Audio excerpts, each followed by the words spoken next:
autores, obras, bibliografía. La tercera parte son grandes temas, se los leo nomás.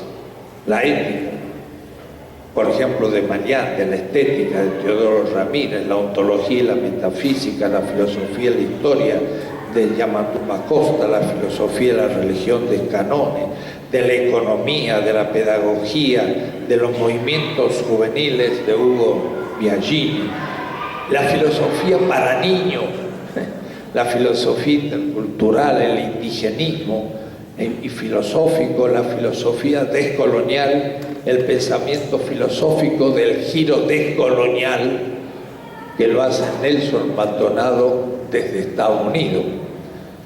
Grandes temas. Y la cuarta parte son 300 fichas de autores, que eran 3 páginas, 2 páginas, 1 página, síntesis. Claro, había que elegir los autores de esto. Cuando había autores vivos, se les pidió que dijeran quién podía escribir su biografía. Así no había problema. Pero 300, ustedes dirán muchos, poquísimos. Porque ¿cómo darle al Brasil 30 filósofos si hay más de 1000? A México 30, Argentina 30, después otros países 20, otros 10, y al fin Paraguay 3, porque es más chico y tiene menos.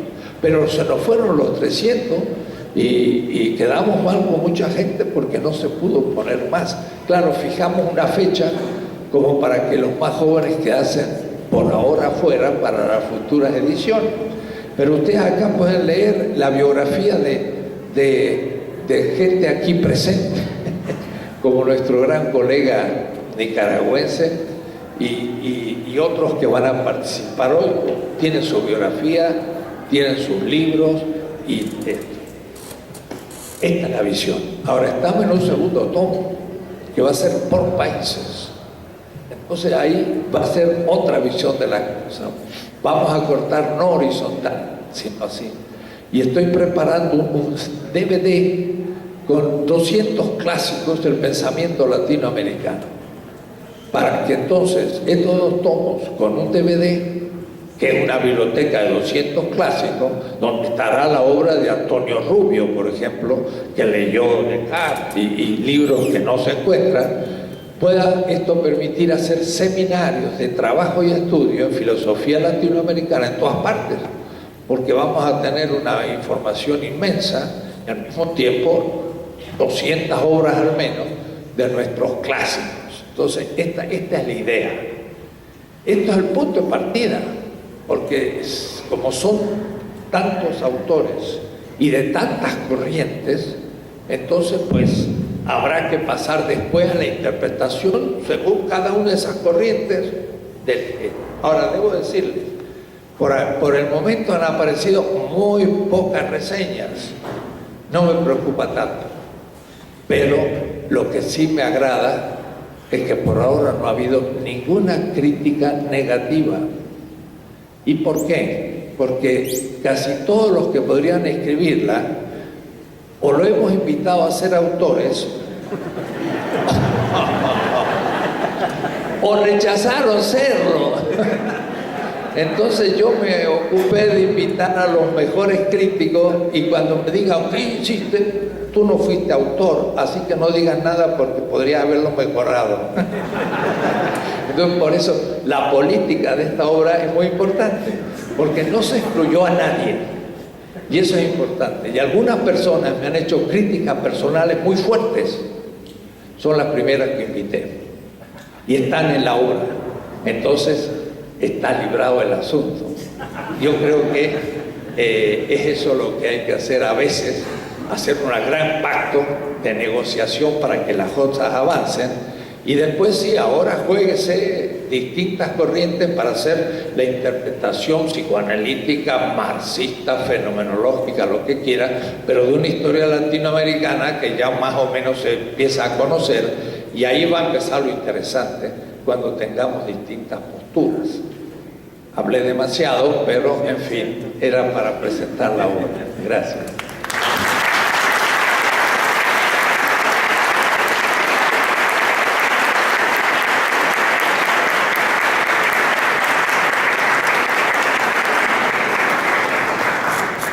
Es fácil entender que es mucho reto comentar al maestro Enrique Dussel, pero también es una oportunidad.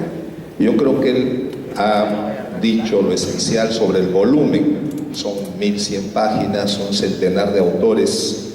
Es un corpus, no es un diccionario o una enciclopedia, y es un corpus que tiene una estructuración, tiene una tesis subyacente, y yo creo que este libro va a generar, abre un proceso de ruptura epistemológica, porque es también una relectura de la historia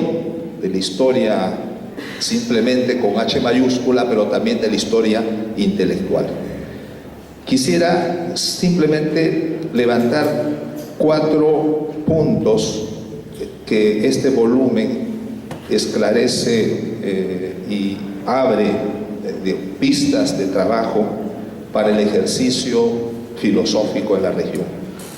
Yo creo que la primera constatación es arrancar del 1300, el fatídico 1492 ha sido roto. Siempre en filosofía se ha comenzado pues del siglo XVI para adelante. Aquí hay una ruptura. Se habla de 7 siglos, ¿no es cierto? De tal manera de que, y ese es otro elemento, no hay una visión restrictiva del ejercicio filosófico. No es una historia de las facultades de filosofía y de los autores que egresaron de ella. Es otro tipo de lectura. Y yo creo que este volumen esclarece 4 puntos que me parecen esenciales, ¿no? El primer punto, que es de orden metodológico, porque cada vez que se habla del pensamiento ancestral, de esta filosofía generada por los pueblos originarios, por las grandes civilizaciones antiguas de América, siempre aparece ese desafío metodológico, y uno dice, por ejemplo, en qué momento es mito, en qué momento es leyenda, en qué momento es literatura y en qué momento es una formulación filosófica. Eso lo plantea Enrique Dussel desde las primeras páginas, y yo creo que es interesante ver con esos ojos, por ejemplo, el Popol Vuh, o el Pop Book, como le dicen ahora los maístas. Es una narración donde uno se encuentra con un discurso mítico, en algún momento se encuentra con un discurso mágico, en otro momento es altamente poético, en otro momento es un discurso casi teológico, y en algunos momentos es también filosofía política sobre la gobernanza de un pueblo. Y yo creo que esta reflexión inicial sobre cómo encontrar dentro del mito ese núcleo de razón y de verdad que existe en todos los mitos, yo creo que eso es extremadamente importante, y eso es claro como pauta metodológica para poder incursionar con éxito en ese campo de la formulación y el trabajo intelectual de los pueblos ancestrales. Creo que ese es un aspecto esencial en el libro, cómo se va del mito, cómo de esta estructura del mito se pasa por otros discursos hasta llegar a un orden racional, cómo sacar del mito ese núcleo racional que hay en él, cómo sacar esas verdades y por tanto con eso construir un discurso ya conceptual contemporáneo. Yo creo que esa transición, esta contribución es clave para el trabajo digamos antes de 1492. El otro punto también es que es extremadamente importante, y aquí viene esbozado este trabajo, es que los pueblos ancestrales tienen una práctica sapiencial. Los chinos, por ejemplo, ellos no se reclaman de la filosofía. La facultad llamada de filosofía de la Universidad de Pekín, yo estuve en Pekín el año 2007 y fui a la facultad de filosofía, y luego el decano me explicó que ellos se llamaban filosofía solamente para hacer una equivalencia con las facultades que tenía Tokio o los países europeos, pero viendo el programa, el 80% eran estudios de pensamiento chino antiguo.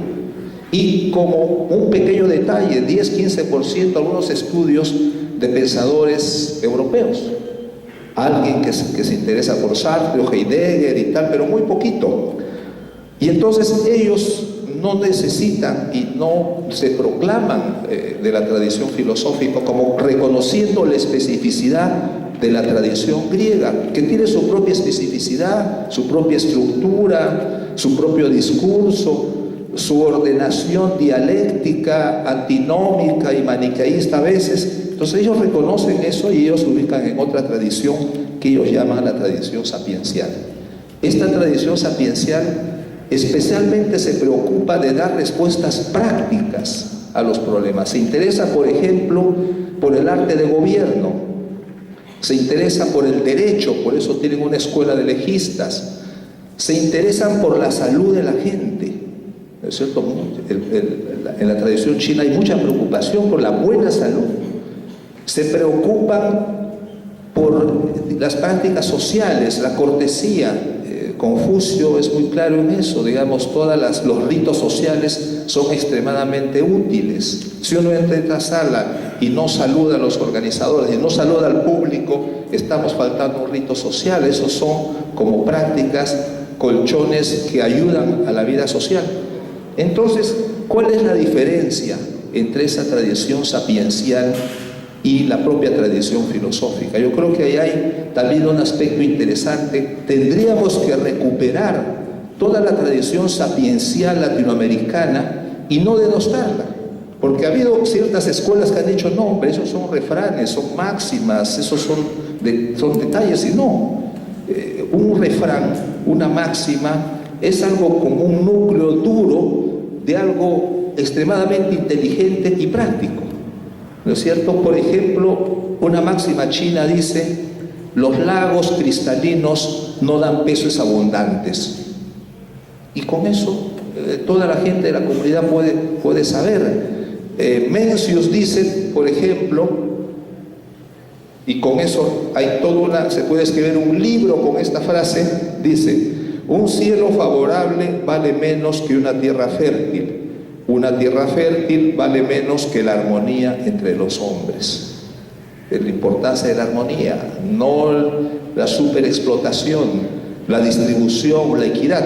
O sea que creo que aquí hay otro punto interesante que nos invita a incursionar el libro, es cómo dirimir una tradición sapiencial de una tradición intelectiva de tipo filosófica. No es porque sea antagónica, sino también complementaria, y cómo aprovecharse de eso.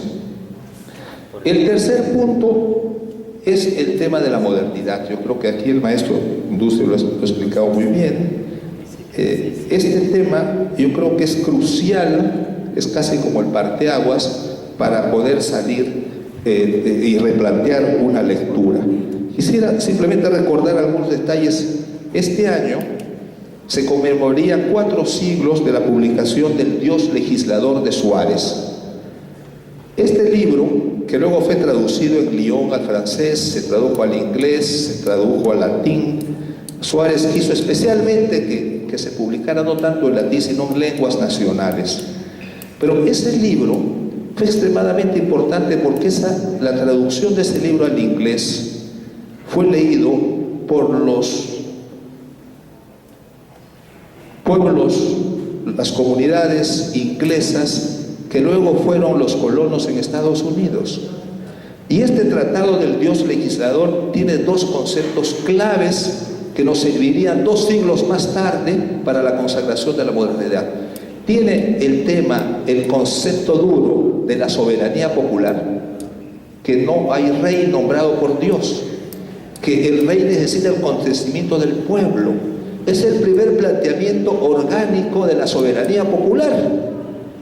Sin ese concepto no hay modernidad, no hay revolución francesa, no hay independencia. Bueno, ese libro de Suárez, que pertenece a la escuela de Salamanca, que es contemporáneo de Francisco de Vitoria. Vitoria era muy mayor, pero Suárez fue uno de sus discípulos, es clave. Todo esto para decir que la escuela de Salamanca con Vitoria, que tiene la primera reflexión sobre lo que son las relaciones internacionales, que ese núcleo de la Escuela de Salamanca, que dio elementos de juicio a las casas para el debate contra Sepúlveda, son claves en esta relectura de la modernidad. Y hay que decir que los propios autores europeos recién ahora comienzan a reconocer con honradez intelectual la contribución de estos autores. Esto es muy semejante a lo que pasó, digamos, con las obras del padre Rubio y su discípulo Descartes. Aquí tenemos el caso de este libro de Suárez.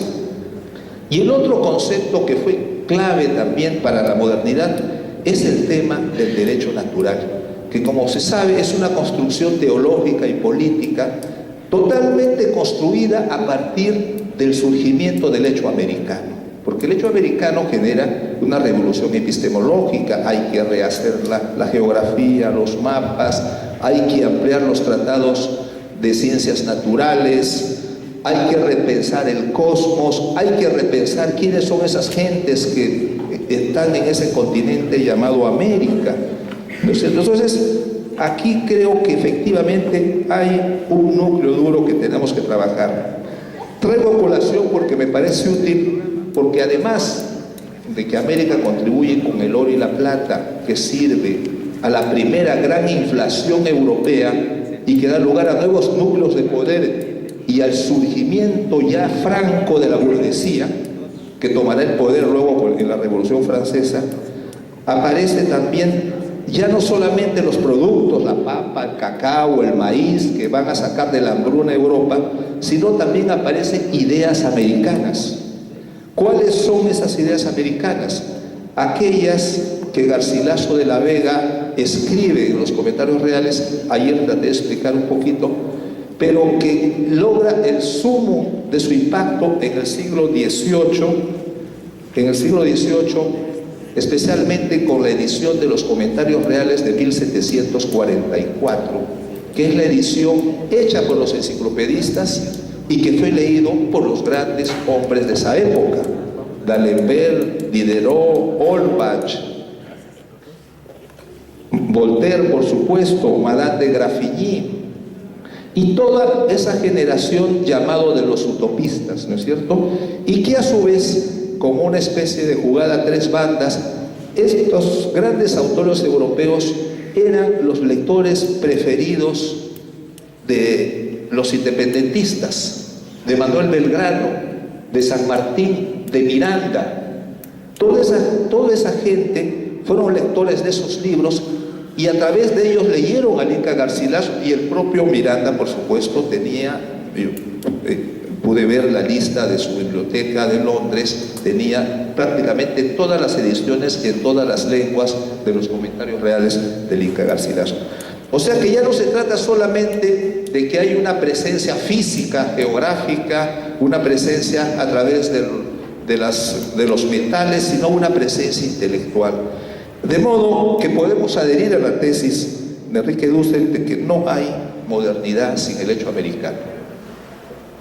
América gesta y inicia este proceso para poder consagrar tres grandes conceptos que salieron y que se consagraron al siglo XVIII, que es la soberanía popular, la independencia. La independencia no existía en el derecho internacional, y por tanto esa es una contribución de las Américas. Y tercero, el orden republicano. En el siglo XIX, la Santa Alianza, Bonaparte todavía, Napoleón todavía gobernaba, consideraban que el surgimiento de repúblicas en América era parte del exotismo latinoamericano, del exotismo americano. Y claro, América no podía participar en el orden internacional. Cuando Francia restaura la Segunda República, porque la primera duró muy poco, no influyó, ya en América había 23 repúblicas. Entonces, América está en la construcción de esos tres grandes conceptos: soberanía popular, independencia nacional y el surgimiento de las repúblicas. Y bueno, y como correlato de eso, toda una tradición constitucional. Y finalmente, otro punto en el que quisiera llamar la atención: el libro nos trae muchas novedades, la producción reciente. Creo que esto nos ayudará a reformular una nueva serie de pistas, ¿no? Ya mencionó el caso de los filósofos latinos de Estados Unidos. Esto es interesante. Casi es una cosa profética, porque Jefferson, por ejemplo, dijo que el español iba a ser la lengua del futuro en Estados Unidos. Como ustedes saben, en la Constitución norteamericana no se establece una lengua oficial. En este momento hay 55 millones de hispanohablantes. Ya hay senadores, representantes ante el Congreso, escuchan nuestra música, leen nuestra literatura. Será por eso tal vez que Samuel Huntington se asustó tanto que llamó a eso la reconquista demográfica que hacen los latinoamericanos en Estados Unidos.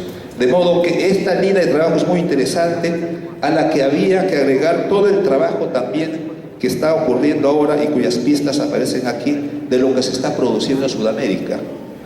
Todo este movimiento de ideas en torno al summa causae, al buen vivir, los nuevos proyectos políticos, la relectura del populismo, las nuevas proyectos autónomos, nuevos proyectos económicos que estamos viendo en muchos países de nuestra subregión, donde se está produciendo una alternancia de proyectos políticos. Yo creo que todo eso nos ayudará y nos abre, yo digo, puertas esperanzadoras. Y finalmente también sí me gustaría escuchar algunas palabras del maestro Dussel sobre un proyecto en el cual él está participando. Hay un proyecto de UNESCO de promover un programa internacional que se llama Diálogo Filosófico Sur-Sur, y Enrique Dussel ha sido designado como el coordinador y el animador para todo el continente latinoamericano. Creo que hay otro colega más mexicano que está en esa tarea. Pues muy bien. Entonces nos gustaría escuchar un poquito eso, porque esto nos da una proyección de trabajo, ya no solamente, digamos, repensarnos desde nuestra América, sino también cómo se repiensan en el mundo árabe, el mundo africano y los propios países asiáticos. Concluyo solamente con una interrogación. Grecia, con su tradición propia, está en plena crisis económica, ¿no es cierto? Había que interpretar eso. China, con su tradición sapiencial, convertida en potencia mundial y subiendo al podio, se dice que a partir del 2020 será la potencia mundial. Yo creo que todo eso también configura ya un nuevo escenario, ¿no es cierto?, de lo que va a ser nuestros grandes desafíos, y todo eso es un tema de reflexión y de pensamiento. Gracias. Gracias.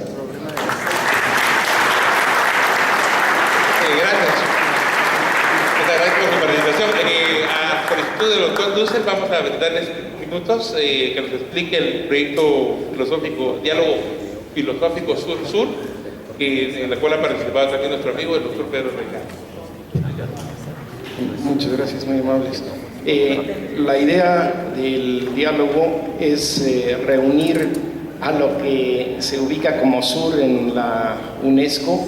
Básicamente había la idea de 3 filósofos de cada región de América, otros de África subsahariana, otros de la región árabe y otros de Asia, principalmente del sudeste asiático.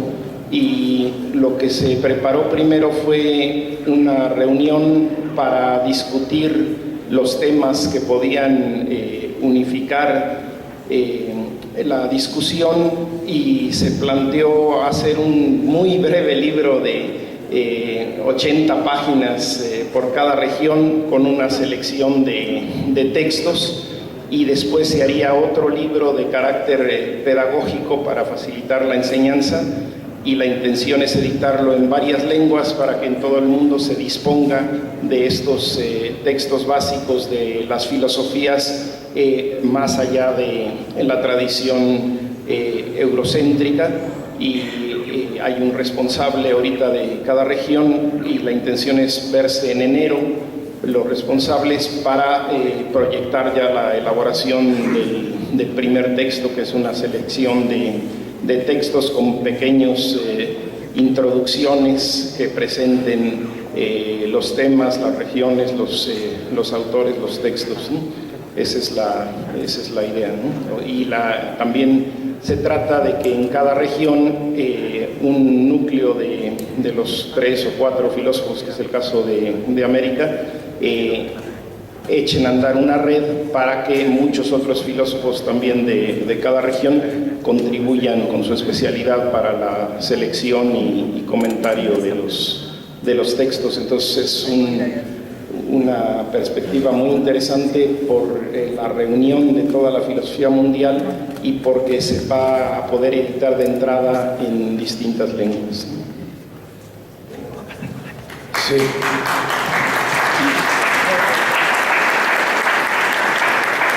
Fue una antigua idea de hace 20 y 30 años de lograr ese diálogo, y entonces al fin en París, en la UNESCO, por motivo del Día Mundial de la Filosofía, hubo un encuentro y en fin pudimos hacer pasar la idea de este diálogo interfilosófico sur-sur, sin presencia de Estados Unidos, sin presencia de Europa.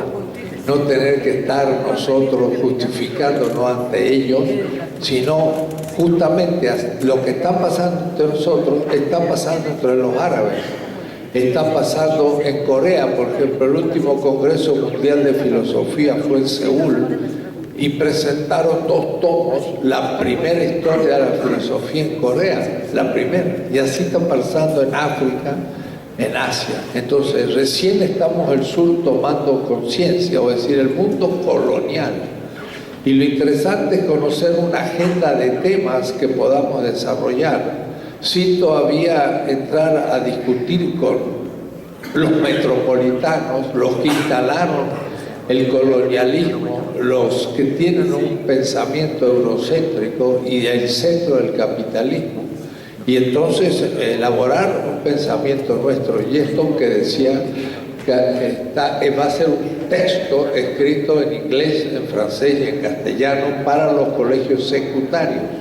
Entonces vamos a poder conocer quiénes son los grandes pensadores chinos, indotánicos, musulmanes, del África, Bantú, América Latina, en el colegio secundario. Entonces conocer nombres, propuestas, épocas, y empezar entonces a surgir un pensamiento del sur. Después habría que hacer el encuentro norte-sur, pero entonces ya sabremos de qué manera presentar lo que estamos haciendo e ir a lo que podríamos decir lo que va a ser el fruto del siglo XXI. La filosofía en el siglo XXI va a ser por primera vez mundial, y Europa y Estados Unidos, Japón, etcétera, perderá la hegemonía de la filosofía, y esta se practicará en todas partes. Entonces estamos dando los primeros pasos para ese proyecto futuro, y es muy bueno que la UNESCO lo haya tomado, porque es la que puede autorizadamente producir ese tipo de diálogo.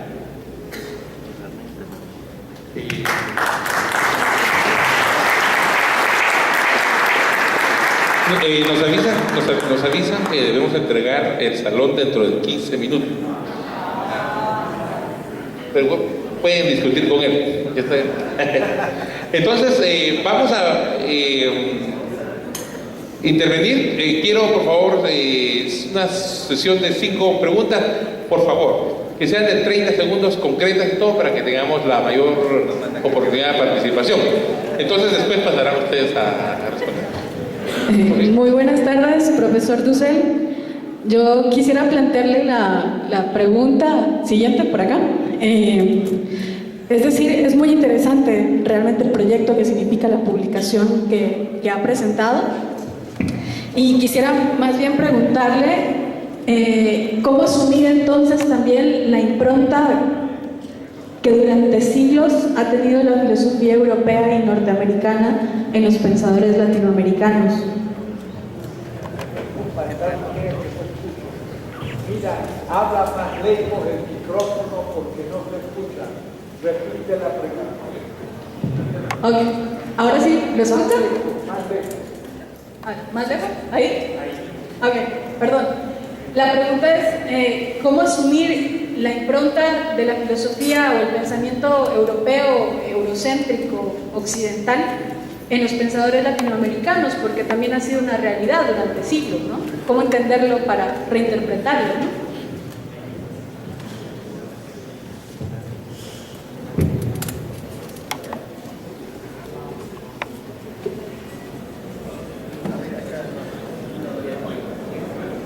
No, vamos a hacer 5 preguntas de primera y después.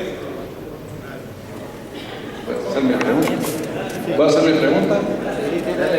Vale. Solo quiero decirle al doctor Dussel que es un gran honor para nosotros que se encuentre aquí como uno de los más grandes protagonistas de la paternidad en la filosofía de la liberación. Mi planteamiento es el siguiente. Cuando uno está leyendo la filosofía de la liberación, hay varios conceptos que están involucrados. Por ejemplo, la alteridad, la analéctica, la teoría de la liberación, la teología, perdón, de la liberación, la teoría de la dependencia, la pedagogía del oprimido, en fin. Me da la impresión que son muchos conceptos los que tienen que converger para poder nosotros tener una idea de esa filosofía grandiosa que está surgiendo, que es la filosofía de la liberación.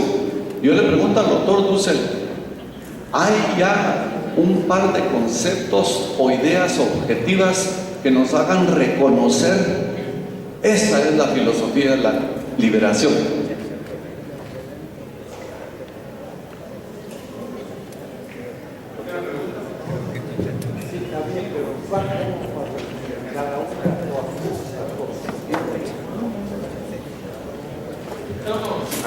Dijimos que 5 preguntas y después ellos van a responder. Para no estar así. Bueno, pese a haber sido un juez y parte, un juez, digamos, de barrio, un juez de aldea, un alcalde en parte, pero colaborador de la obra, de este magnífico proyecto, quiero destacar la importancia de la obra en sí, más allá de lo que decía Enrique acerca de todavía la falta de recepción académica que ha habido respecto al contenido de este volumen. Y realmente quiero decir que más allá de si va a haber o no comentarios, si no lo hay, es porque, en fin, estamos con esto de que se lo comen los ratones, entonces, ¿no? Algo así lo de que decía de mal. Mira, yo quiero señalar la importancia que tiene en un momento muy especial de nuestra América en cuanto al tema, por un lado, de la unidad. Todavía hay colegas nuestros que sostienen que no existe la unidad ni la integración latinoamericana y que no la va a haber. Es decir, que se han pasado los intelectuales hablando de nuestros aspectos comunes, pero no han podido lograr trascender la esfera de la retórica. Y actualmente estamos viviendo procesos de integración regional institucionalizados a través de organismos como la UNASUR, CELAC, etcétera, que están dando un claro mendiz a esas afirmaciones peregrinas y en última instancia, digamos así, de poca confianza en nuestros propios valores y en nuestra incapacidad de integrarnos. Por todas las maledicencias que ha habido en torno a nuestra personalidad, a nuestros hombres y a nuestras mujeres. A diferencia de lo que supuestamente pasa en el primer mundo, de sí que tienen capacidad para hacer toda clase de tratados y de uniones. Este libro para mí viene a representar también un claro mentiz a la negación que ha habido no solo de la filosofía latinoamericana, sino de nuestro propio pensamiento, tratado como algo muy subalterno. Pero en nuestro propio pensamiento estamos hablando de la magnitud que tiene la obra en la medida en que está redimensionando a las culturas precolombinas, al pensamiento indígena como filosofía y no simplemente como un modus conoscendi cualquiera. Es decir, es una especie de salto cualitativo el empezar a tratar a las concepciones del mundo de nuestros hermanos originarios como filosofía, una actitud que está cundiendo cada vez más al punto que dos investigadores, uno peruano y otro argentino, acaban de sacar, paralelamente a la aparición de esta obra, un libro grosso, bien grosso, sobre la filosofía de la India como filosofía, rechazando la idea hegeliana de que fuera de Occidente y de la tradición helénica no hay más filosofía, es una especie de punto final. Es decir, en ese sentido, y yo he tenido la desgracia de convivir en la Comisión Asesora de Filosofía del Consejo de Investigaciones en la Argentina con gente que dice que la filosofía, por ejemplo, de la mecánica cuántica es muy superior al pensamiento indigenista. Y esa gente son los que rechazan trabajos que se presentan en torno a, por ejemplo, a pensadores de ese origen o pensadores que hablan del indigenismo y les cortan la posibilidad de ingresar como investigador filosófico porque ese tipo de pensamiento carece de categoría y de autonomía propia. Entonces, evidentemente, al encontrarnos acá con digamos, redimensionamiento de ese pensamiento, estamos dando un paso enorme, es un paso incalculable de lo que ha sido la negación incluso de la propia filosofía latinoamericana por parte de filósofos que conviven con nosotros a diario, ¿no? Una especie de, en fin, malinchismo, si es que hubo tal malinchismo, por parte de Malinche, ¿no? De una especie de travestismo mental absoluto. Bueno. Dos preguntas más para que procedan los expositores. Doctor Dussel, es un placer tenerlo por acá. Gracias por su presencia.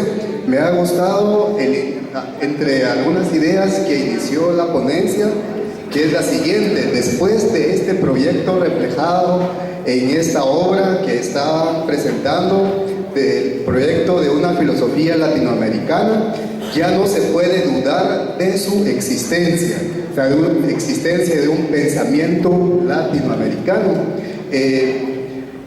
La pregunta es, ¿cuáles son los principales retos para recuperar el pensamiento latinoamericano,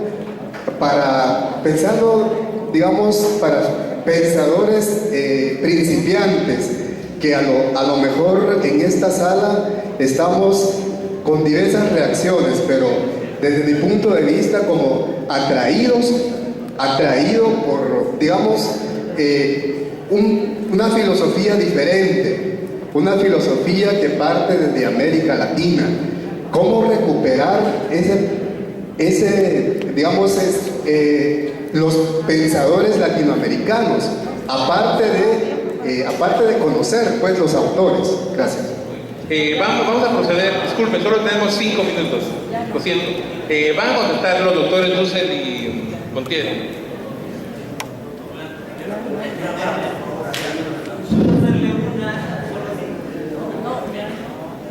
Primero, le agradezco y le quisiera saludar como Amauta, como Puerto Rojo. Esto para hacer evidente que hemos bajado sus videos en www.enriquedussel.org. No, pero hubieran contado ya para que conteste. El segundo momento es el provincialismo de preguntarle por el guatemalteco en Chiapas que escribía el entomólogo que planteaba las abejas con los mayas.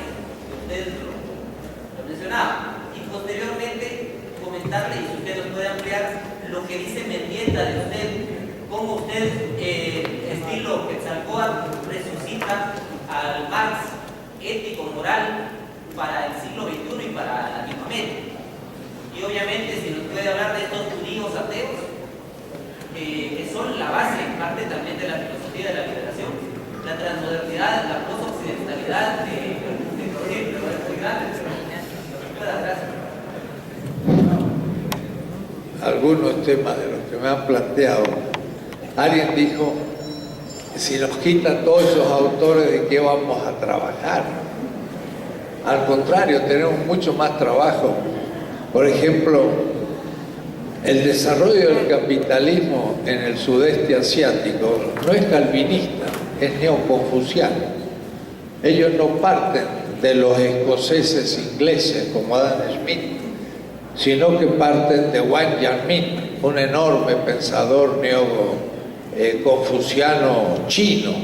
Entonces tenemos que estudiar mucho más que antes para entender al diario, porque con los que tenemos apenas si sabemos lo que dicen los europeos, pero cuando hablamos del pensamiento sapiencial, Odera Uruka, un gran pensador del África, de Kenia, pues ha escrito cosas muy importantes. Entonces tenemos que abrir nuestro horizonte, pensar mucho más autores.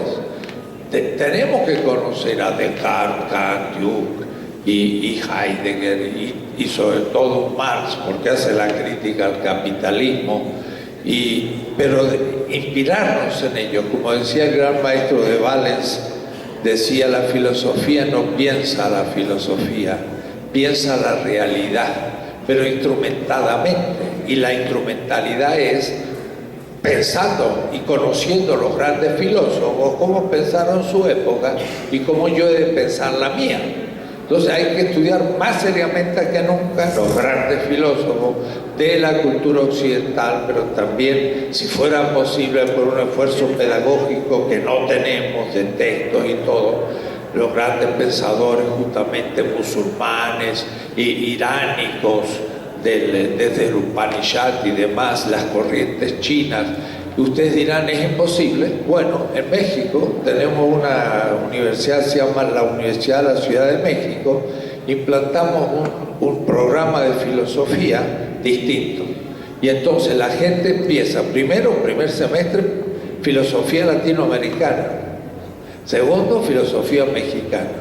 Pero después, los grandes pensadores de la humanidad. Entonces estudiamos, por ejemplo, el pensamiento taoísta o confuciano chino, el pensamiento que se desprende del Upanishad hindúes, los grandes profetas de Israel, que son grandes éticos políticos, y los presocráticos. El segundo semestre. Y entonces, ¿qué pasa? No tenemos profesores para eso. ¿Cómo se hace? Los alumnos y el profesor empiezan a construir un curso. Y justamente aquí hay uno de los autores de ese curso que están inventando, usan la computadora, hacen la vida de cada filósofo, plantean cronología, mapas, todo un entusiasmo tremendo los alumnos construyendo esto. Pero el segundo curso son las grandes ontologías. Entonces, después de ver los chinos, indostánicos, cuidado, me olvido de que ahí se estudia justamente la filosofía mesoamericana y de los amautas incas, o decir, Joseph Esterman u otras cosas a esos niveles. ¿Se dan cuenta? Entonces, no tenemos menos que estudiar, tenemos mucho más que estudiar. Vamos a tener trabajo. No hay que pensar que disminuimos. Segundo, hay que construir categorías, pero no hay que obsesionarse que sean nuestras. Tenemos que estudiar las existentes y inevitablemente nos empiezan a salir las nuestras. ¿Por qué? Porque estamos situados, como llamamos nosotros, en otro lugar de enunciación, locus enunciaciones. Entonces, lo que Omi Baba podría decir sobre la cultura africana o asiática de location, estar situado en un lugar, si yo lo tomo en serio, bueno, yo he escrito 5 grandes tomos, uno de 600 páginas, y tiene 2.200 notas, el segundo tomo es filosofía política, pero el enunciado de los zapatistas, entre nosotros los que mandan obedeciendo, y el de Evo Morales que dice, yo ejerzo un poder obedencial, me sirve para criticar a Hobbes, Locke, Hume, Kant, hasta Habermas. Y hago una nueva filosofía política enunciándolos a ellos y refutándolos de nuestra experiencia. Ahí surgen cosas nuevas si que queramos. Y hoy se está hablando a nivel casi europeo, norteamericano, del giro de colonización epistemológica. Y ese tema ha surgido en América Latina y ha sido un grupo nuestro que lo ha planteado y lo ha lanzado. Y hay en todas partes, en España, en Alemania, en Francia, en Italia, grupos que están estudiando el tema y somos nosotros los que hemos lanzado. Hace 2 meses estuve en Berlín, una mexicana me dijo, hay unos muchachos que quieren escuchar del tema. Me reunió 80 jóvenes que están haciendo doctorado en sociología, historia, filosofía en Berlín, alemanes, y les hablé qué significa decolonización epistemológica. Y quedaron entusiasmadísimos. Y eso no lo puede enseñar ningún profesor europeo, ni saben ni el título del tema. Y nosotros estamos creando escuelas. Y eso ya es novedad latinoamericana y de los latinos norteamericanos. Porque ahí están también el movimiento black, afro, y también los filósofos del Caribe que están haciendo cosas muy interesantes. Entonces está surgiendo una nueva comunidad crítica que ya no es eurocéntrica, y de ahí entonces ir construyendo lo nuestro. Pero además, sí, efectivamente, dando un curso en Bolivia, allá en el Alto, más allá de La Paz, pues di un curso y uno de los ponchos rojos sacó el poncho rojo y me lo puso y dijo, usted es un poncho rojo.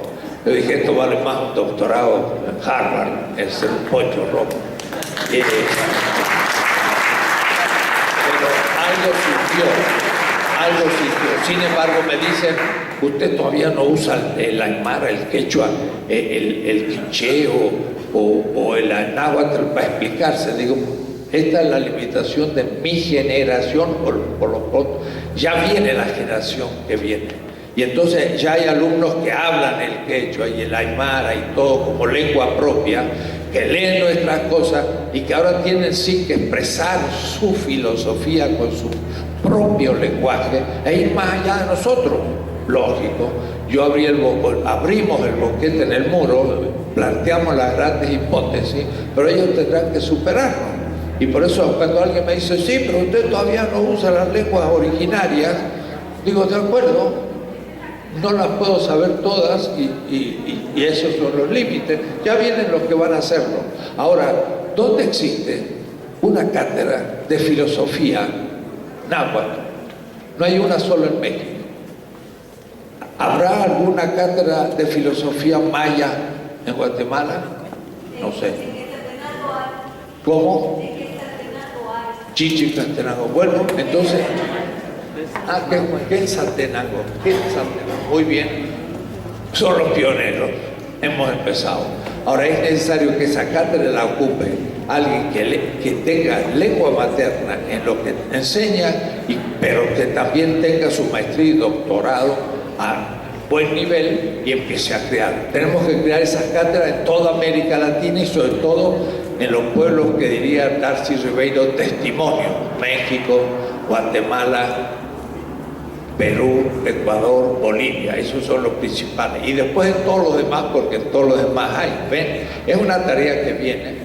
Y entre otras. Y vamos a crear filosofía muy interesante. Estamos en tarea. Así que no me preocupa que la hayamos hecho ya. Estamos empezando.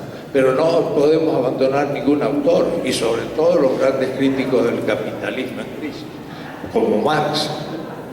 Yo tengo 4 tomos escritos sobre Marx y en cierta manera se lo debo a Edgar Montiel, aunque él no lo sepa. ¿Cómo fue? La obra de nuestro amigo Horacio me hizo una crítica fenomenal, diciéndome populista y muchas cosas. Entonces yo me dije, tengo que estudiar a Marx, y lo estudié 10 años y escribí 4 tomos y se están publicando en inglés, en francés, en italiano, y me he transformado en el que más conoce en el mundo la evolución del pensamiento de Marx en cuanto a construcción de categorías. Lo trabajé en Sloterdijk con archivos en alemán no publicados en alemán. Entonces sé Marx a fondo. Y ahora sí que ya puedo responder a las críticas que me hicieron. ¿Ven? Pues uno toma la crítica y la devuelve.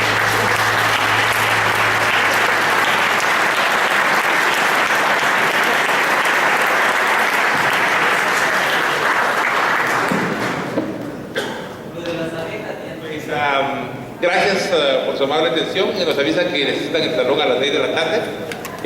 A ustedes muchas gracias y los esperamos mañana en la otra actividad.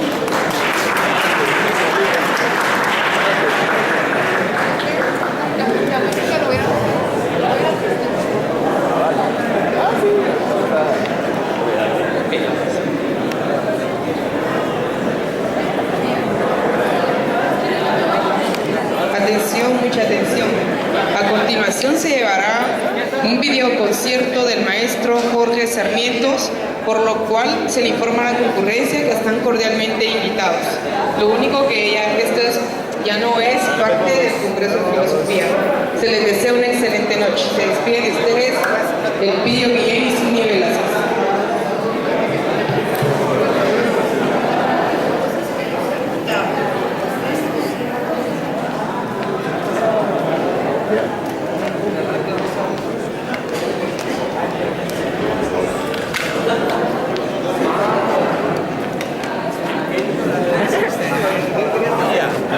En California. Sí. Entonces lo voy a encontrar, bueno, porque se me perdió.